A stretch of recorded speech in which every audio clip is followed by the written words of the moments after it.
लिखा है वो कुछ कहे वह करना और मानना, परंतु उनके से काम मत करना, क्योंकि वे कहते तो है पर करते नहीं। साथ बोल रहा है, गरज रहा है, आवाज भी कड़क होगी, माइक लगा है तो वो डबल कड़क हो जाएगी, ठीक है। और वो जब बोलेगा तो वो बोलेगा कि हम परमेश्वर के आत्मा से बोलते हैं, परमेश्वर के आत्मा से बोल रहे हैं। आप डर जाएंगे, आपको लगा बाप रे बाप वो तो सबसे बड़ा अधिकारी, हम तो कुछ नहीं। क्यों बोल रहे हैं? वचन बता रहा है, वचन कह रहा है कि वो कुछ कहे वह करना और मानना, परंतु उनके से काम मत करना, क्योंकि वे कहते तो हैं पर करते नहीं। वे कह तो रहे हैं चोरी मत करना, लेकिन वो डकैती कर रहे हैं। वो कह तो रहे हैं कि झूठ मत बोलना, लेकिन भयानक झूठ, ऐसा वैसा झूठ नहीं, भयानक झूठ बोल रहे हैं। वो कहते हैं क्रोध मत करना, लेकिन जब क्रोध आप उनका देखोगे समझ के बाहर कहोगे ये याजक है, ये पास्टर है, ये बिशप है, ये डायसिस है, ऐसा आपको लगेगा। वो कहेंगे व्यभिचार मत करना, लेकिन जब उनके व्यभिचार के कामों को देखोगे तो अपने आप से घिन आएगी कि हम कहां पर आ गए हैं। जब उनके किस्सों को सुनोगे समझ में नहीं आएगा। बहुत परमेश्वर का वचन यहाँ पर अच्छे से सिखा रहा है।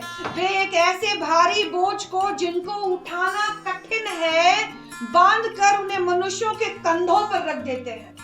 मैंने 2-3 साल पहले एक सपना देखा, जिसमें मैंने एक जाने माने पास्टर को देखा, जिसने ऊपर से नीचे तक लेकर के बस यहाँ से यहाँ तक एक गमछी टाइप से उसने लपेटा हुआ है, और ऊपर से नीचे तक वो व्यक्ति कुछ नहीं पहना, सिर्फ एक गमछी है। और मैंने देखा वो सामने से आ रहा है और उसके पीठ के ऊपर एक बोरा लगा हुआ है, और उस बोरे को उसने पूरा ऐसे करके, वो झुका हुआ है क्योंकि वो बोरा भारी है, और वो उसको ले करके धीरे धीरे धीरे धीरे धीरे वो आगे बढ़ा चाहता हूँ। मैं और मेरे हस्बैंड ऐसे हो सकता है कि 40-50 मीटर दूरी पर हम अपने उस याजक को आते हुए देख रहे हैं। हम इनको बोल रहे हैं देखिए ना कैसे वो आ रहे हैं, हम लोग को उनका हेल्प करना चाहिए, इतना भारी वो बोझ लेकर आ रहे हैं। और हम लोग बोलने का कोशिश कर रहे हैं कि आप हमको वो बोझ दे दीजिए, लेकिन वो जो हमारे याजक थे वो सिर तो उठाए ही नहीं रहे थे, वो हम लोग को देख ही नहीं रहे थे, वो इतना झुके हुए थे क्योंकि ये पीछे इतना बड़ा बोझ लादे हुए थे कि वो ऊपर देख नहीं सकते थे, वो गिर सकते थे, और वो उस बोझ को लाद कर लिए जा रहे हैं। और हमको ऐसा महसूस हो रहा था कि उस बोरा के अंदर लाश था, ऐसा लग रहा था कि वो बोरा के अंदर लाश था, और उस लाश को लेकर के आगे बढ़े चले जा रहे थे, बढ़े। और जब हमारे नजदीक आ गए तब भी हम लोगों ने बोला कि हमको भी दे दीजिए, हम लोग आपका बोझ हल्का करना चाहते हैं, आप क्यों इतना कठिनाई से। उन्होंने सिर को उठाकर हमारी ओर ताका भी नहीं, और वो हमारे पास से ऐसे बाएं मुड़कर आगे चले गए, और मेरी नींद खुल गई और मैं अवाक। और क्या लिखा है वचन में? वचन में लिखा है वे एक ऐसे भारी बोझ को जिनको उठाना कठिन है बांध कर उन्हें मनुष्यों के कंधों पर रखते हैं। वो बोझ जो मैंने स्वप्न में देखा कि वो ढो रहे थे, वही बोझ मनुष्यों के कंधों पर रखते हैं जिनको उठाना कठिन है, परंतु स्वयं उसे अपनी उंगली से भी सरकाना नहीं चाहते। स्वप्न में प्रभु ने दिखा दिया कि वो खुद वो बोझ को ढो रहा है, लेकिन वो उस बोझ को मनुष्यों के ऊपर डाल देना, खुद वो उंगली से सरकाना भी नहीं चाहते हैं, लेकिन वो उन सब लोगों के ऊपर उस बोझ को लाद देना चाहते हैं। और वो बोझ क्या था? वो एक लाश था। और लाश क्या होता है? वो पुराना जो प्रभु में आने के बाद मर जाता है, लेकिन तब भी उसको लेकर के लोग, उसको ढो करके लोग अपना जीवन में चलते। प्रभु में है, हर संडे आ रहे हैं, ताली बजा रहे हैं, प्रार्थना कर रहे हैं, गा रहे हैं, हाथ मिला रहे हैं, कैसे है सर, कैसी है मैडम, कैसी है सिस्टर, कैसी है बहन, सब कुछ हो रहा है। उसके बाद फिर चले गए, 6 दिन कहाँ है, 6 दिन क्या कर रहे हैं कोई नहीं जानता। फिर संडे आते हैं, लेकिन उस बोझ को वो ढूंढ रहे हैं। उनके जीवन में जब बात कीजिएगा, बैप्टिस्ट चर्च में जब हम जाते थे, वहां पर जब एक जन से बात सुनते थे तो हम सोचते थे क्या करें। जब हम उनकी बात सुनते थे तो सोचते थे क्या करें, प्रार्थना कैसे करे, क्या दे इनको, कैसे इनकी सहायता करे, ऐसी स्थिति होती थी। लेकिन वो उस बोझ को लेकर के चल रहा है। हम परमेश्वर के समीप जब आते हैं तो परमेश्वर का वचन क्या कहता है, हे बोझ से दबे हुए और थके हुए लोगों, तुम मेरे पास आओ, मैं तुम्हें विश्राम दूंगा। हमारा बोझ प्रभु ले लेता है, लेकिन हम अपना बोझ को ढो ही रहे हैं। प्रभु में है, क्रिश्चियन है, मसीह में है, चर्च जाते हैं, वचन पढ़ते हैं, हमारे पास्टर के साथ, हमारे दीदी के साथ, हमारे भैया के साथ अच्छा सरोकार है, लेकिन बोझ लेकर चल रहे हैं। लेकिन हमारा बोझ हटा नहीं है, हम बोझ लेकर चल रहे हैं। हमारे ऊपर बोझ को और लाद दिया जाता है। वचन में लिखा है कि वे अपने ताबीजों को चौड़ा करते और अपने वस्त्रों की कोरे बढ़ाते हैं। भोज में मुख्य आसन और सभा में मुख्य आसन, बाजारों में नमस्कार और मनुष्य में रब्बी कहलाना उन्हें भाता है, परंतु तुम रब्बी ना कहलाना। प्रभु कह रहा है ये उनकी है, हम रब्बी ना कहलाए, मतलब गुरु ना कहलाए, क्योंकि हमारा एक ही गुरु है। हम सब तो भाई हैं, हम सब तो भाई बहन, कोई रब्बी नहीं, कोई गुरु नहीं, एक ही गुरु है। यहाँ पर प्रभु बहुत गहरी बात कह रहा है, यहाँ प्रभु बहुत गहरी बात कह रहा है। अगर आप इसको समझने का कोशिश करेंगे तो प्रभु उस याजक को, जो अपने आप को शास्त्री, फरीसी और मूसा की गद्दी पर बैठा हुआ बोल रहे हैं, प्रभु उसको भी खत्म कर देगा। कह रहा कोई गुरु, हम सब भाई हैं, और मसीह में आप भी याजक है। वचन में लिखा है मसीह में आप भी याजक है। जब आप मसीह को ग्रहण करते हैं तो आप परमेश्वर के पवित्र समाज हो जाते हैं, आप याजक हो जाते हैं, और हमारा एक ही महायाजक है, और वो है यीशु मसीह। हालेलुया, हालेलुया, हालेलुया। और हम सब भाई हैं, कोई गुरु नहीं, कोई रब्बी नहीं, क्योंकि ये जो कहते हैं वे करते नहीं हैं, बल्कि जो बोझ वो अपनी उंगली से सरकाना पसंद नहीं करते हैं, वो हमारे ऊपर लाद देते हैं। अब तुम उस कम्युनिटी में शामिल हो गए हो, अब आओ और जाओ। अब तुम क्रिश्चियन हो गए, अब संडे आओ और जाओ, नहीं आओगे तो सदस्यता रद्द।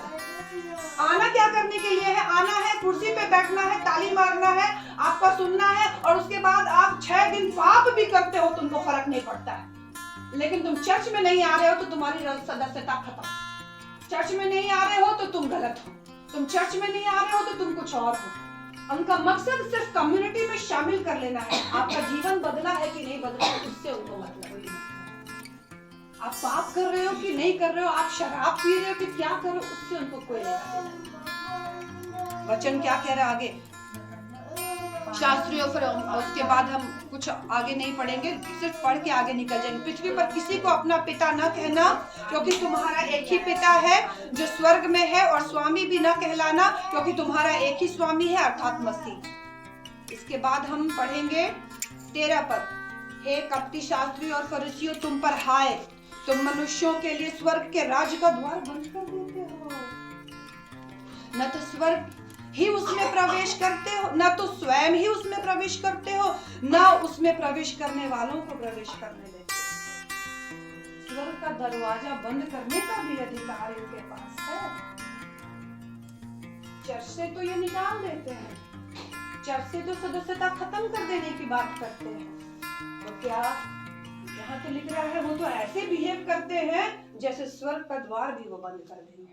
क्योंकि गलत शिक्षा जो लोगों के अंदर जा चुकी है, वो इतना भयभीत और वो डरे हुए हो जाते हैं कि बस सोचते हैं यही गुरु है, यही सब कुछ है, यही जो बोलेगा करेगा, या वो इससे भी बड़े हो जाते हैं।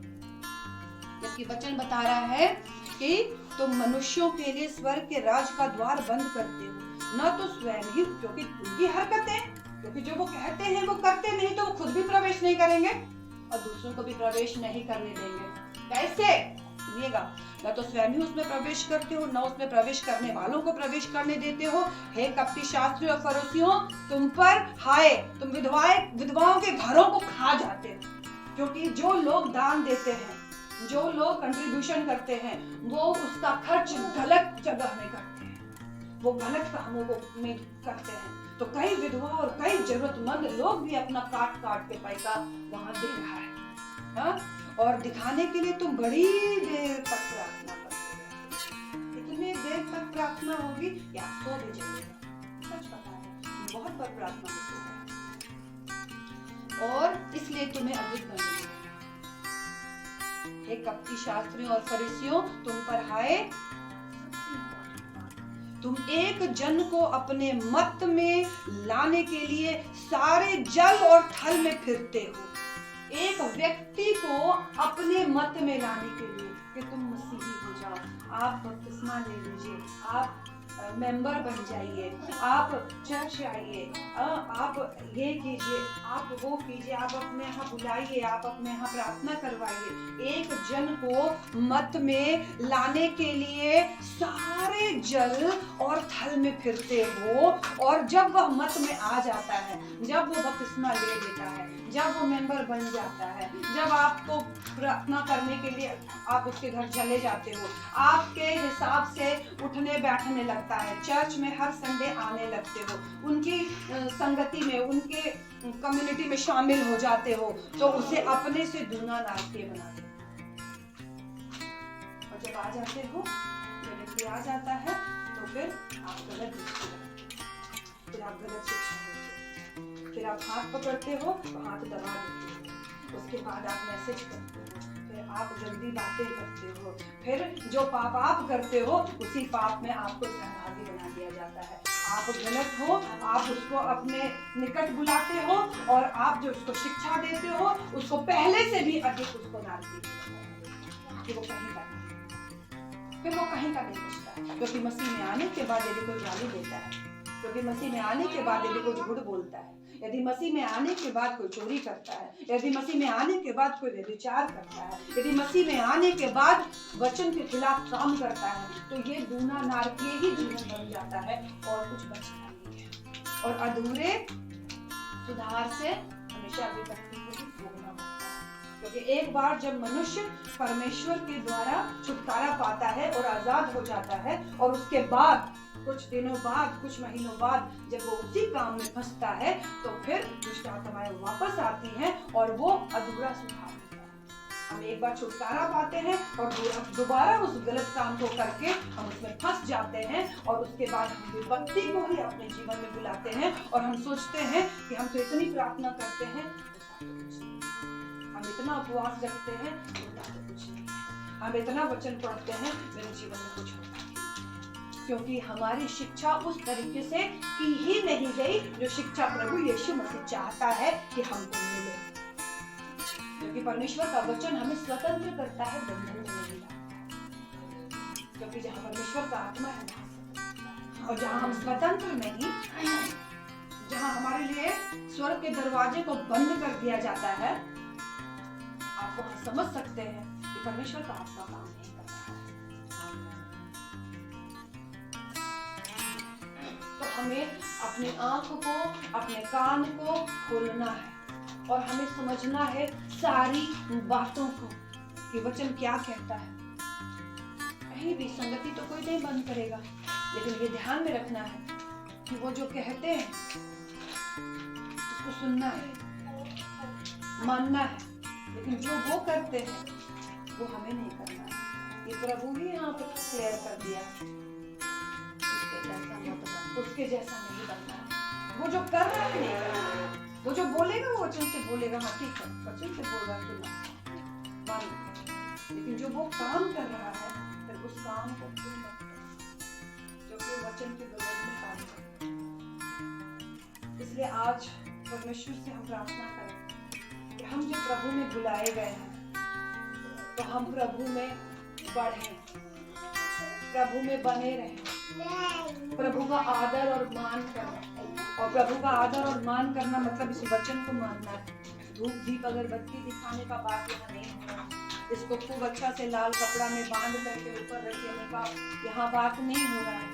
यहाँ प्रभु भोज को जमीन पर रखने का बात नहीं हो रहा है। मकसद वो नहीं है।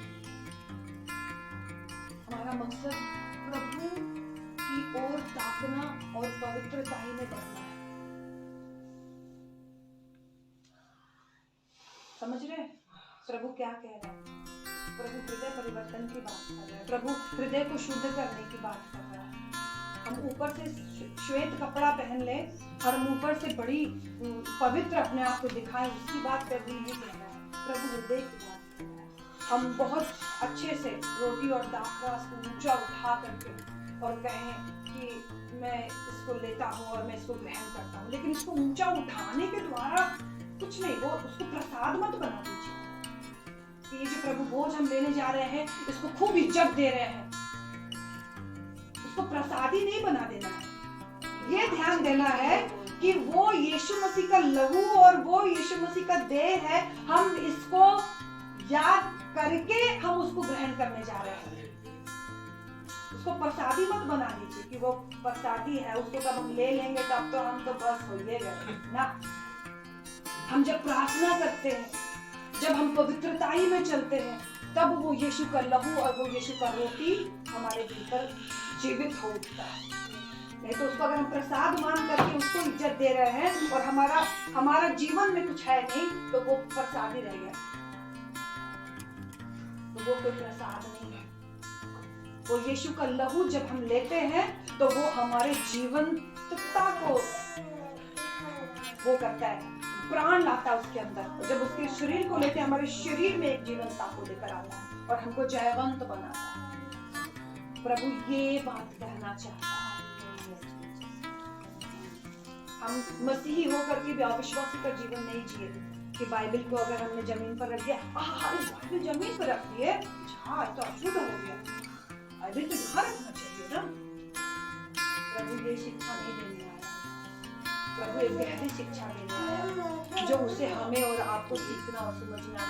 प्रभु से बात करना है, प्रभु ही आपके आंखों को खोलेगा, प्रभु ही आपके आंखों को रोशनी देगा। परमेश्वर इसके द्वारा बहुत आयत की आशीष दे।